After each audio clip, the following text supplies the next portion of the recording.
মানে রেটটা দেখো, 420 টাকা মটন বিরিয়ানি দাদা বৌদিতে, মানে অসাধারণ দাম বেড়ে গেছে। গিয়ে তো ফেঁসে গেছি, মাথা ব্যথা চুলকে বেড়াচ্ছি। তো ব্যাপারটা হয়েছিল কি, আজকে গেছিলাম ব্যারাকপুরে দাদা বৌদিতে বিরিয়ানি খেতে। তো অনেক দিন পরেই গেছিলাম, তো ভাবলাম যে কত হবে, 340, 50, 360, 70 ওরকমই কিছু একটা হবে। তো ভেতরে গিয়ে বসে পড়লাম, বলার পর ওরা একটু চুল ফুল ঠিক করে এলাম, খাবার দিতে আসবে। তার আগে মেনু কার্ড নিয়ে খুললো, যেই মেনু কার্ড খুললো আমার হাওয়া টাইট, চলে এসে 420 টাকা এক প্লেট বিরিয়ানি।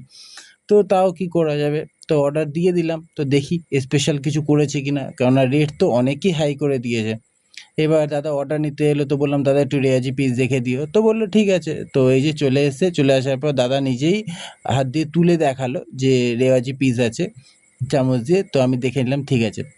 আরেকটা তোমাদের স্পেশাল কথা বলি, এখন স্যালাড দেয় না, আগে যেমন স্যালাড দেওয়া হতো, এখন স্যালাড দেয় না। এই স্যালাডটা কিনেছি আমি 75 না 76 টাকা নিয়েছে, বিলের মধ্যে তোমরা দেখতে পারবে। কিন্তু পিসটা খুবই সুন্দর ছিল, কিন্তু অসাধারণ দাম বেড়ে গেছে, বলার মতো না। মানে মিডিল ক্লাস লোকেদের জন্য খাওয়া এখন খুবই মুশকিল হয়ে গেছে দাদা বৌদিতে বিরিয়ানি খাওয়া।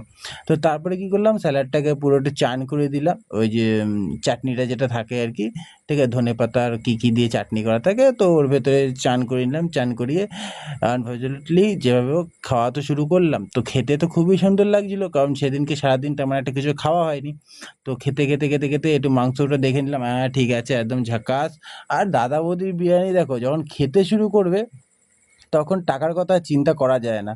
কারণ একবার খাওয়া শুরু করলে পরে এত ভালো, এত অসাধারণ লাগে যে তখন মনে হয় 420 কেন, যদি 820ও হয় তাও দেওয়া যায়, অসুবিধা নেই। তো তারপরে এই যে ম্যাডাম খাচ্ছে গাব গাব গাব গাব করে। আর ম্যাডামের পিসটা একটু ভালোও ছিল, আমার পিসটাও ভালো ছিল, খারাপ ছিল না। তো যাই হোক, যেভাবে হোক দুজনে মিলে খেয়ে নিলাম। ও তো লাস্টে খেতে পারছিল না, কারণ সত্যি কথা বলতে কোয়ান্টিটি যা দেয় একটা নর্মাল মানুষের জন্য হয়ে এনাফ। তো তারপরে ও বলল যে একটা কোল্ড ড্রিঙ্কস ওর লাগবে, কারণ ও খেতে পারছে না, খেতে অসুবিধা হচ্ছে, ঢুকছে না পেটে।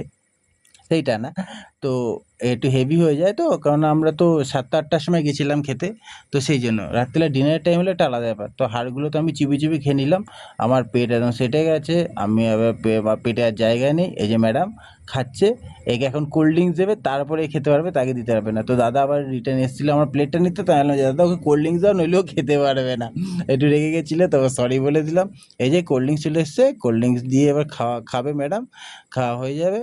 তো কোল্ড ড্রিঙ্কসের টাকাটাও গেল। এই কোল্ড ড্রিঙ্কসও 300 ml কত টাকা নিয়েছে তোমরা বিলে দেখতে পারবে। চলো তোমরা কে কে খেতে গেছো রিসেন্টলি আমাকে জানিও, আর বিলটা দেখে নাও, 1100 টাকার কাছা, 1000 টাকার কাছাকাছি।